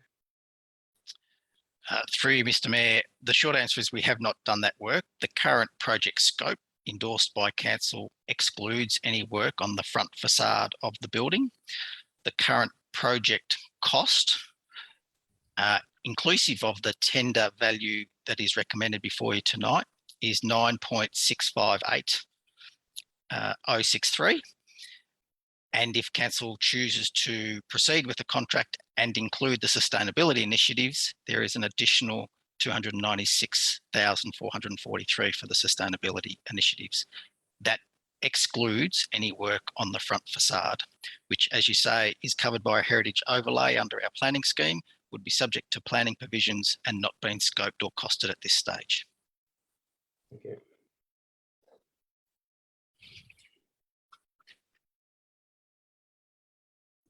Has anybody else got a question for Mr. Lucas? In that case, I've got a recommendation before us, and I'll read out the recommendation. It's that council awards contract HEPBU RFT 2021.166 for the fixed lump sum of $6,030,972 exclusive of GST for the main works to Harris HMC Interiors. Accepts sustainability options valued at $296,443 exclusive GST within the tender submission for Harris HMC Interiors, and authorises their inclusion in the awarded contract. Refers the contract shortfall of $352,972 exclusive of GST and the funding of the sustainability options valued at $296,443 exclusive of GST for consideration in the mid-year budget review. 4, endorses the administration of the project contingency by the Project Control Group, PCG, within the overall endorsed project budget and project scope. 5, and authorises council officers to make variations to the contract in excess of the awarded contract value within the approved project contingency. Approves the signing and sealing the contract documents. And 7, resolves that the confidential evaluation report remain confidential and that the minutes record the successful tenderer and accepted tender price. I'm in search of a motion. Juliet. What motion would you like to be putting to? Thank you, Mr. Mayor. My motion is that that council does not award a contract for the building works and determines not to proceed with the Hepburn Hub at the Rex project. You might be able to put this motion up, I think. Thank you. Acknowledge the significant work undertaken by officers and contractors during the project and within the current tender process. Right to all tenderers acknowledging their work, and that council will not proceed with the Hepburn Hub at the Rex project. Request that the Chief Executive Officer undertakes a process to sell through a public process the Rex building. Work with the Dalesford Cinema Group on potential temporary and permanent solutions for the community cinema, and request the Chief Executive Officer prepare a scope to undertake a planning project that will review possible solutions of staffing, accommodation and community facilities that were to be included in the Hepburn Hub. And lastly, request the Chief Executive Officer to review the financial loan drawdown in June 2021 for this project with a view to immediately paying down the debt. Thank you. Thank you, Councillor Simpson. Do I have a mover and a seconder for this motion? A mover? Councillor Simpson. And do I have a seconder for that motion? Councillor Henderson. Is the motion or amendment opposed? Councillor Bray. Does any councillor wish to speak to the motion? Councillor Hewitt. In the light of that, I would like to offer the mover to speak to the motion. Well, thank you, Mr. Mayor. This project has gone on for many years. There hasn't been any work on it in the last 18 months. People have been paid to work on this project for the last 18 months, full time. It has been a massive money drain. 4 developers in the past have tried to renovate this building unsuccessfully. The building is a disaster. To think that a 5th builder might be able to do what the last 4 builders couldn't do is just to really be very unrealistic. Anyway, that's part of my concern about this Rex building and the possibility of it going ahead. Thank you, Councillor Simpson. Apologies, I did mean to take a seconder and I had Councillor Hewitt as down as a seconder. Is that correct? No. Oh, that's not okay. correct. Sorry, Councillor Henderson was second that. So Councillor Henderson, would you like to speak to the motion?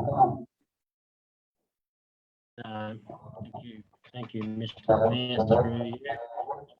I'm getting a lot of feedback. Is that better? I'm getting feedback. No, I can't hear myself. We can hear you, I think, Councillor Henderson. Okay. All right. So through you, Mr. Mayor, that's better. What the situation is with this building is that I was originally against this building. Even the concept was flawed right from the start. The mere thought that a councillor would go for a walk to look at a public toilet with the CEO and come back and then ditch the plans that the community had consulted with at the Dalesford Town Hall. The Town Hall was where we consulted the community. And when we're going to do things on such a grand scale as we're doing now, I would have thought we would have consulted the community. That didn't happen. It was just bulldozed through.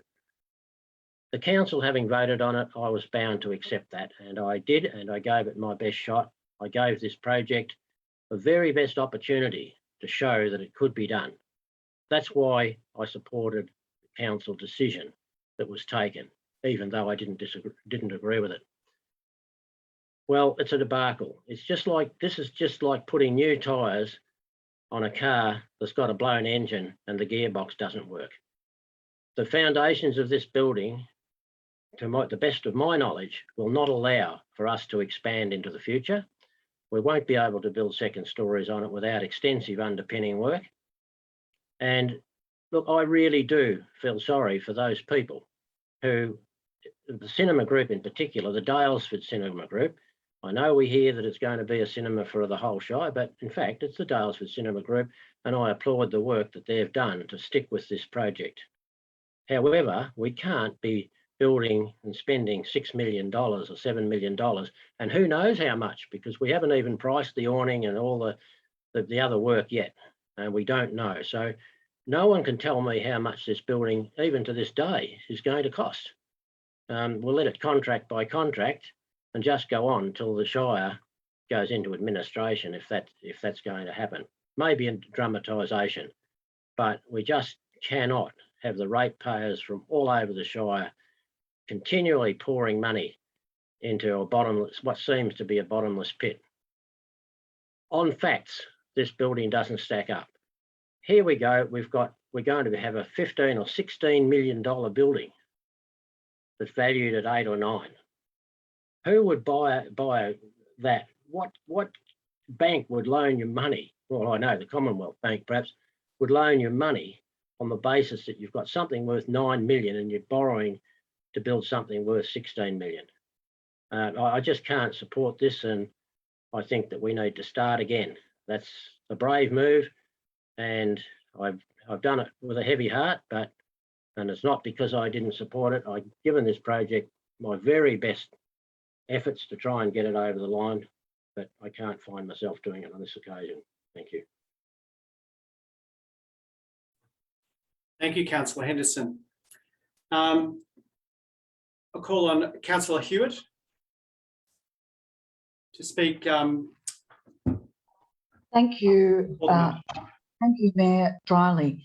To date, I have supported the Hepburn Hub at the Rex project, honouring the decisions made by the previous two councils and acknowledging that Dalesford and Hepburn, like Creswick, Clunes and now Trentham, need a community hub that includes a library, but also providing appropriate offices for our staff.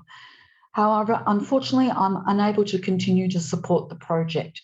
The officer's report indicates that an additional $900,000 will be needed to finish it.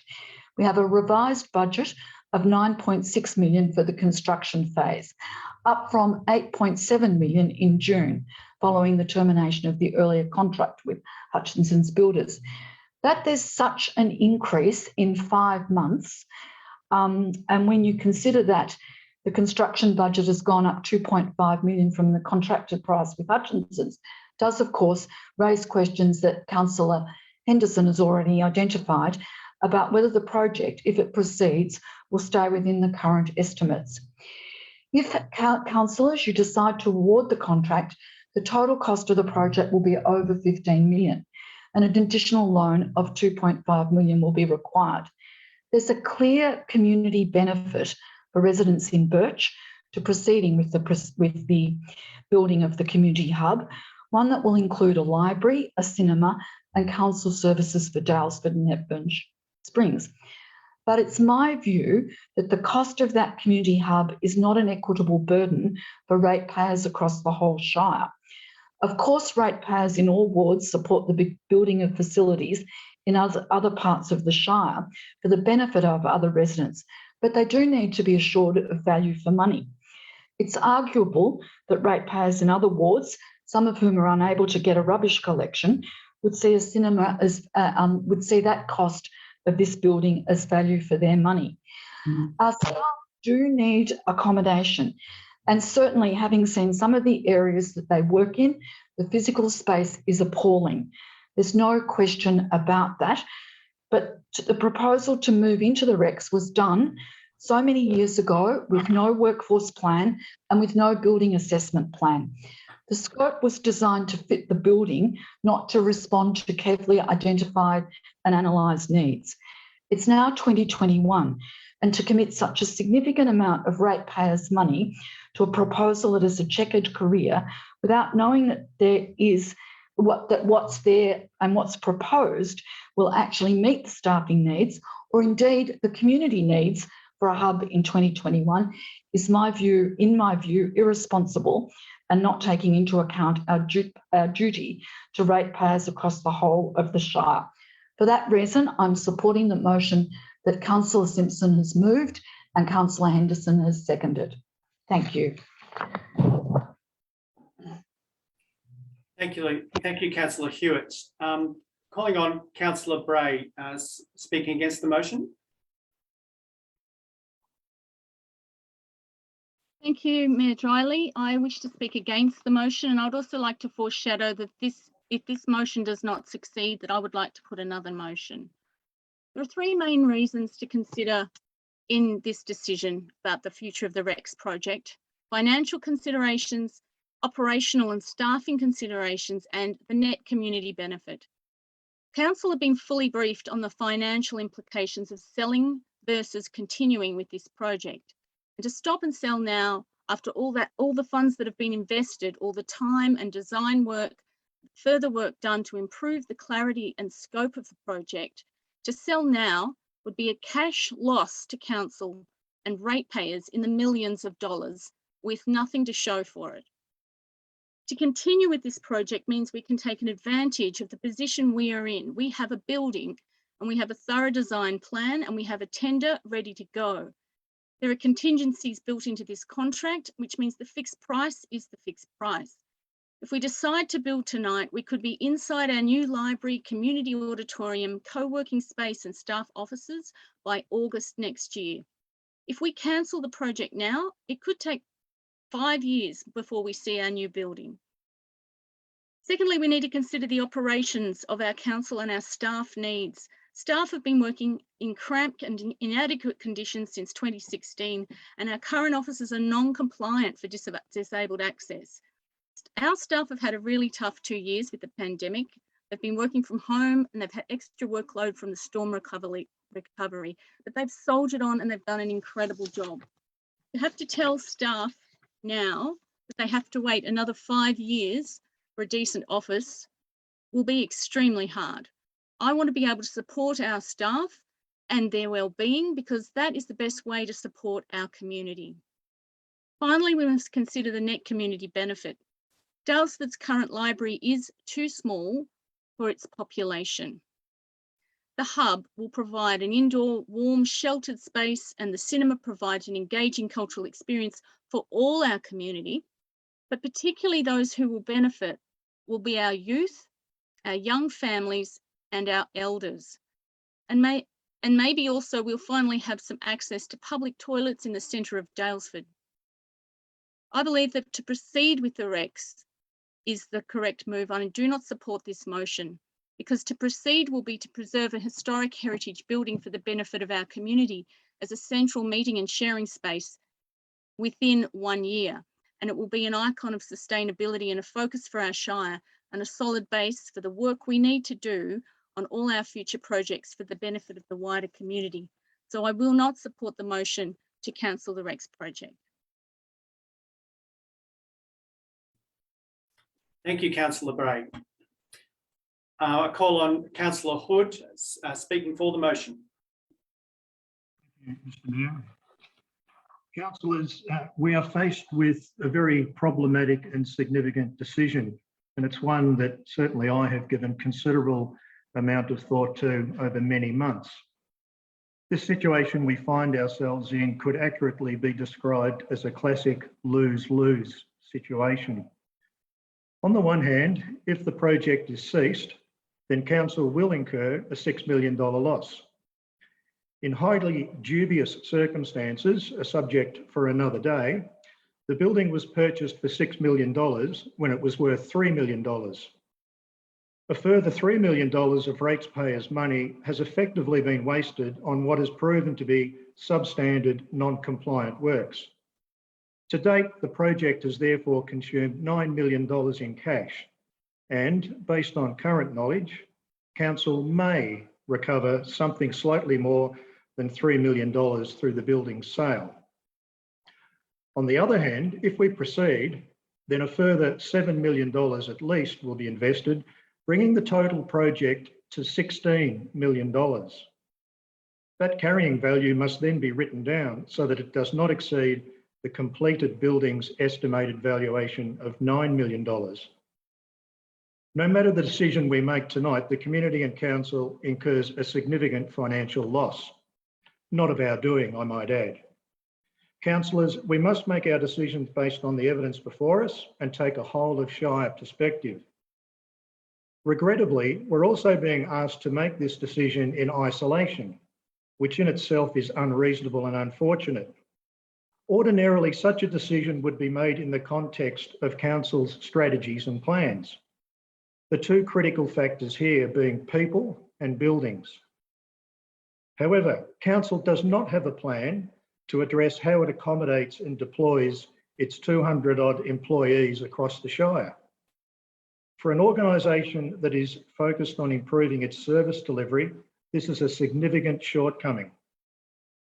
It will always be the case that a substantial proportion of council employees, around 50%, will work out of depots, libraries and in-field-based roles.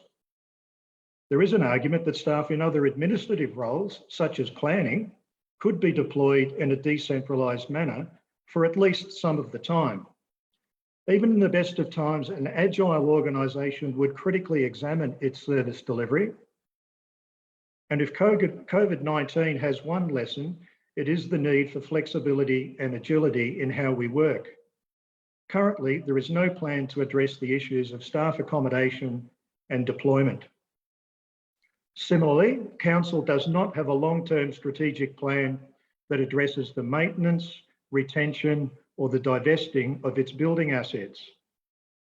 For an organisation that's charged with the custodial responsibility for building assets valued at almost $200 million, some of them heritage assets, that too is a significant shortcoming. I therefore say that important work must be done to develop long-term strategic plans that address how council accommodates and deploys its workforce across the Shire and how it manages its building assets. The decision before us tonight addresses only the Rex, and it doesn't consider other building assets, including the Daylesford Town Hall, how they are put to optimal use. Councillors, we took the responsible decision to terminate the Hutchison contract, to conduct a workshop earlier in the year to consider all of our options, and to seek more information, up-to-date information, through the recent tendering process. I can only conclude that proceeding with this project does not stack up from a financial perspective and from a value perspective. As stated before, taking this decision to proceed would be taken in a vacuum. I am very mindful that many people will be disappointed no matter which decision we make. To that end, I expect that a strategic plan to address council's buildings will examine the needs for the Daylesford Library and an alternate site for the Daylesford Cinema. However, the stakeholder that I am most concerned about is council's employees. Hence the urgency in calling for a strategic plan to address office accommodation. Councillors, for those reasons, having given this a lot of thought and taken all the factors into consideration, I cannot support the awarding of a new contract to any builder for the Rex. Thank you. Thank you, Councillor Hood. Would anyone like to speak? Anyone else like to speak for or against the motion? On that basis, we'll put the motion to the vote. Could all those in favour of the motion, please raise your hand. I have Councillor Simpson, Councillor Henderson, Councillor Hood and Councillor Hewitt. All those against the motion, please raise your hand. I have Councillor Halliday, Councillor Bray and Councillor Drylie. On that basis, I declare that the motion is carried. Sorry, Councillor Henderson? Wanted to call a division, Mr. Mayor. Certainly, Councillor Henderson. We'll redo the vote for the division. So all those in favour of the motion, please raise your hand. I have Councillor Simpson, Councillor Henderson, Councillor Hood and Councillor Hewitt in favour of the motion. And all those against. We have Councillor Bray, Councillor Halliday and Councillor Dryly against the motion.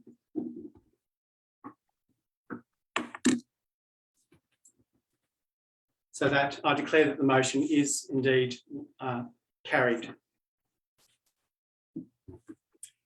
On that basis, we move forward to 11.2, which is Hepburn Hub at the Rex November update. And to introduce this, Councillor Halliday will give us a report.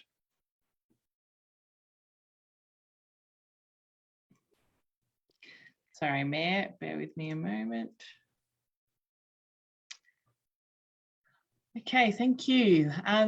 The purpose of this report is to provide information to Council to properly monitor the progress of the project against the project plan, as amended on the 15th of June, to equip the Council's resolution that management provide periodic reporting to Council on the progress of the Hepburn Hub at the Rex, to respond to the Council resolution of the 15th of June regarding the procurement of a new contract, and provide a procurement plan for the associated consultant services required to successfully complete the construction stage should Council decide to accept the tender offer. Now, due to the result of the previous item, the scope needs to change a little bit because some items aren't relevant anymore. So I'd like to say that we have a recommendation before us, so I would seek a motion at this point. And Juliet, what motion would you like to put forward? Thank you, Councillor Halliday. Not a problem. That Council resolves to make no decision on item 11.2, Hepburn Hub at the Rex November update.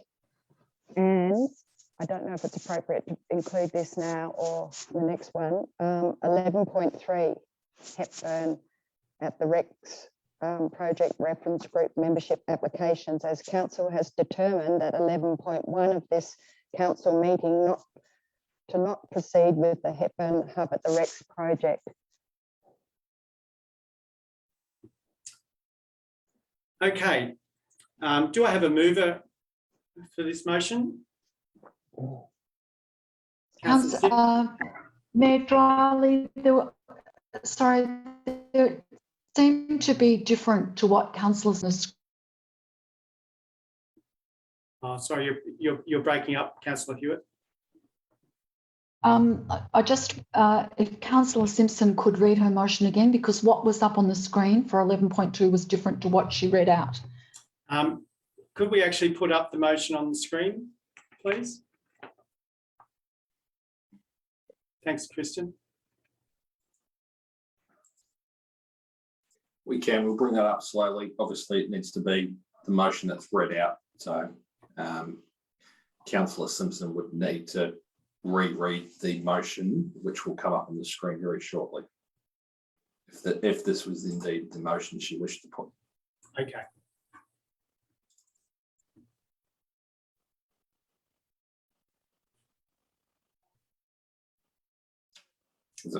Is that the motion, Councillor Simpson, that you were recommending?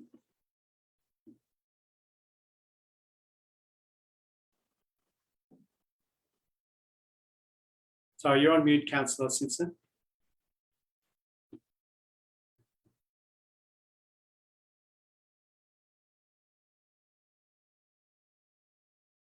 I'm just wondering if there is a typo in there because 11.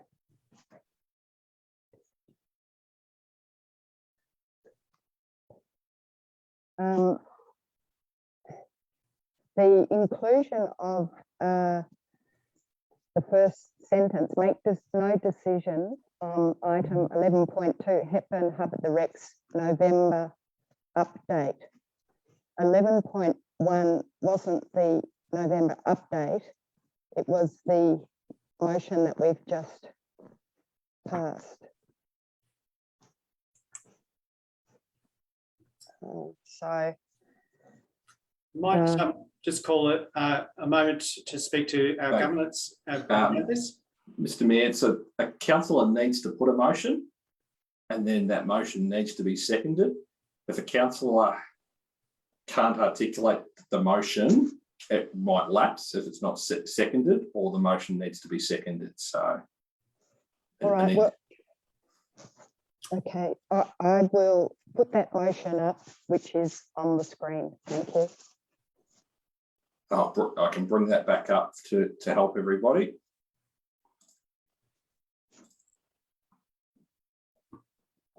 And perhaps I'll read it just so that we're clear what we're voting on. And then confirm with Councillor Simpson that was the motion she wished to raise. That is the motion, Councillor Simpson? Just to confirm? Yes.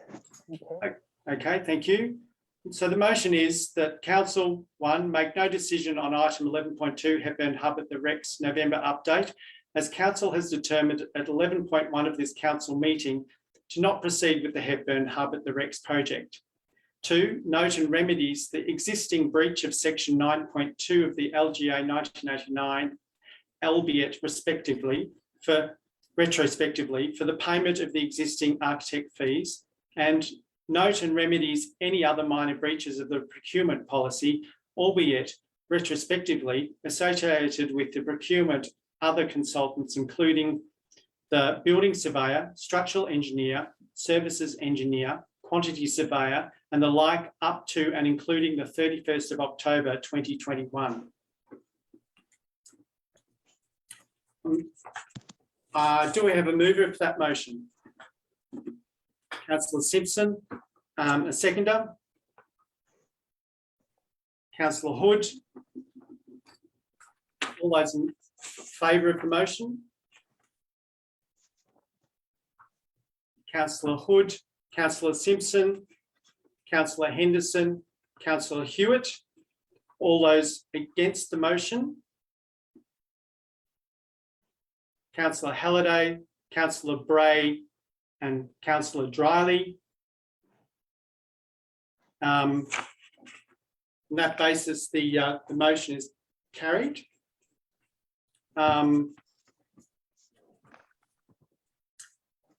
Mr. Thomas, are we happy to move on at this point?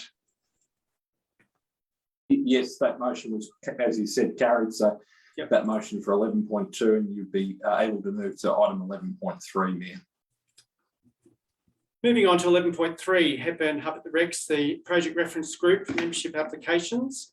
I'm happy to introduce this one if you don't have someone to go to. Yeah, thank you, Mr. Thomas. So obviously, item 11.3, part of the officer's recommendation and included in the report was implementation of the project reference group for the Hepburn Hub at the Rex project. Thank you to the community members, and there was a number that made submissions. Council officers had been through a process to recommend a number of appointees to that project. However, I won't read the officer's recommendation out. And given the decision made at 11.1, councillors might be of a mind to move a different motion, given that obviously the project reference group won't be required now for the Hepburn Hub at the Rex project, but could assure both councillors and community, given the steps that officers will take in implementing 11.1, any project will always be conducted in accordance with council's adopted community engagement policy. So I'll put that back to you, Mayor, for a councillor motion. Okay. I have a recommendation before us. Do we have I'm in search of a motion. Do I have a mover? Councillor Simpson, and a seconder, Councillor Hood. Mr. Mayor, Point of order, sorry. Yes. you'll need to clarify the motion being raised. Sorry.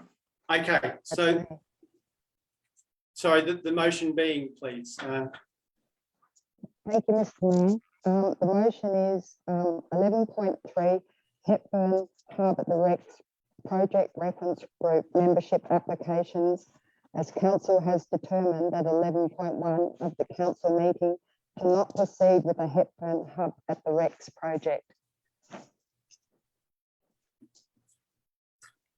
Thank you, Councillor Simpson. I'll do the moving and seconding again. So, do I have a move for that motion? Councillor Simpson, and seconded. I think we had Councillor Hood. No, Mr. Mayor, what was read out was not what I was expecting, so I'm not seconding that motion. Can we just get some clarity on the motion, please? Is that what we have on the we had on the screen? Can we get that up? Through you, Mr. Mayor, could Councillor Simpson please step out the motion that we've read so that we can pop it on the screen accordingly, please? Ms. Forth, would you like me to reread it? Yes, please, that would be much appreciated. Okay. 11.3 Hepburn Hub at the Rex Project Reference Group membership applications. As council has determined at 11.1 of the council meeting to not proceed with the Hepburn Hub at the Rex project.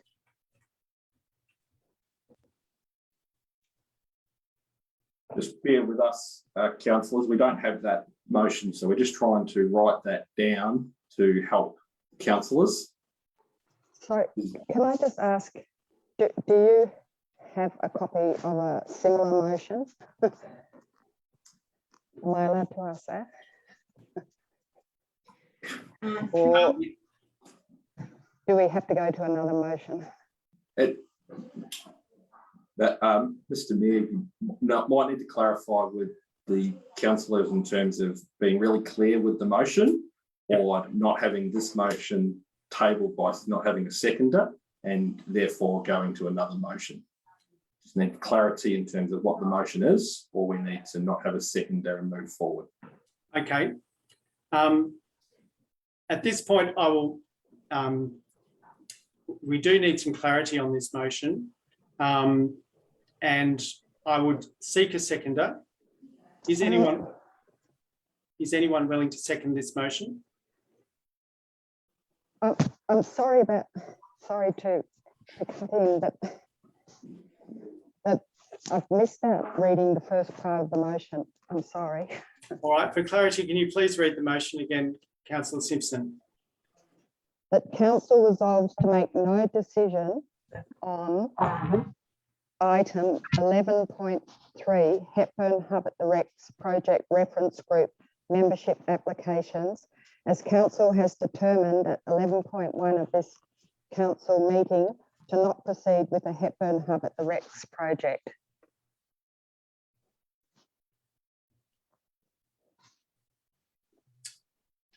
Okay, now is that the motion that we have on the screen to your satisfaction, Councillor Simpson?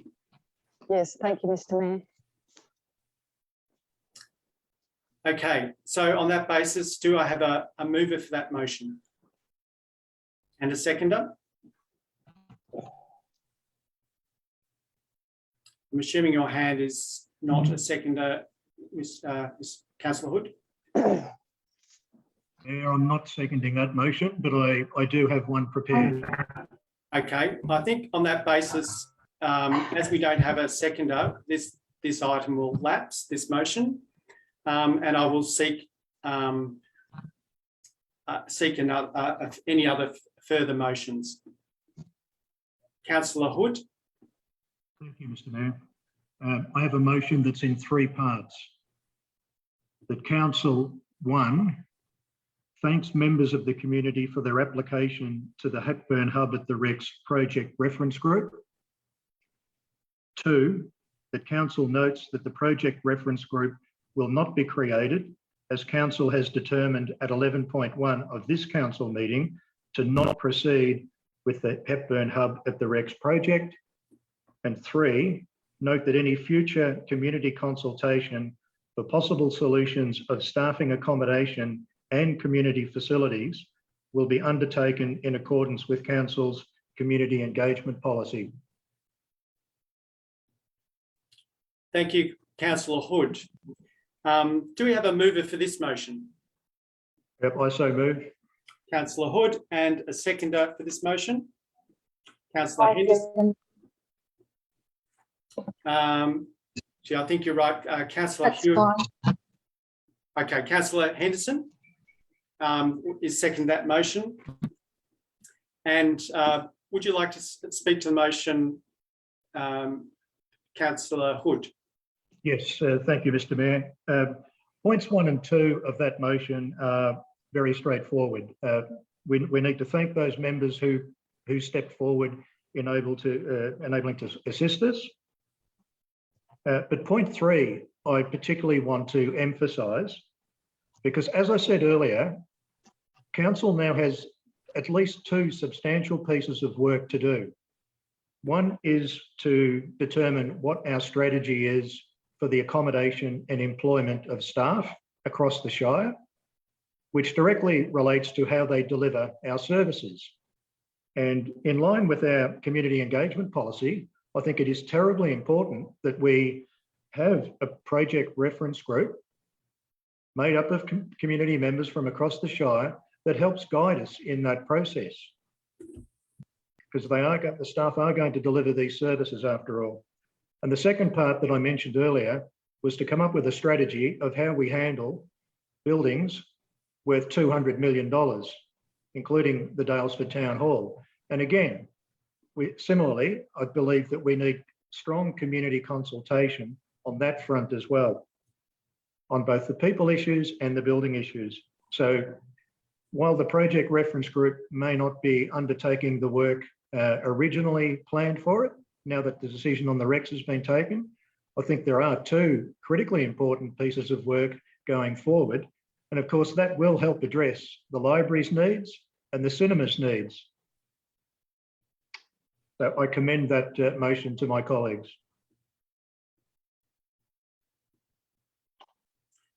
At this point, I'd like to suggest that we suspend standing orders to allow full voting and hearing of the debate, as Councillor Hewitt cannot hear or see all of her colleagues at the moment. I'd like to just put a motion to suspend standing orders for 5 minutes.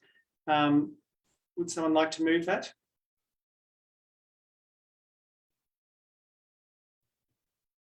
Councillor Hood, second. Councillor Simpson. On that basis, all in favour?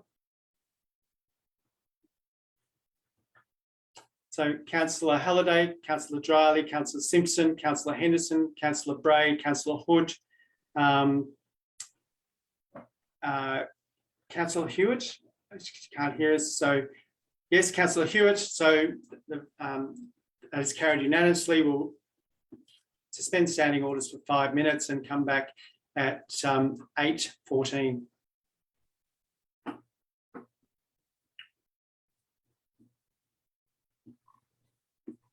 Thank you, Mayor Dryly. I'll stop the live stream and we'll restart it after 5 minutes. Thank you.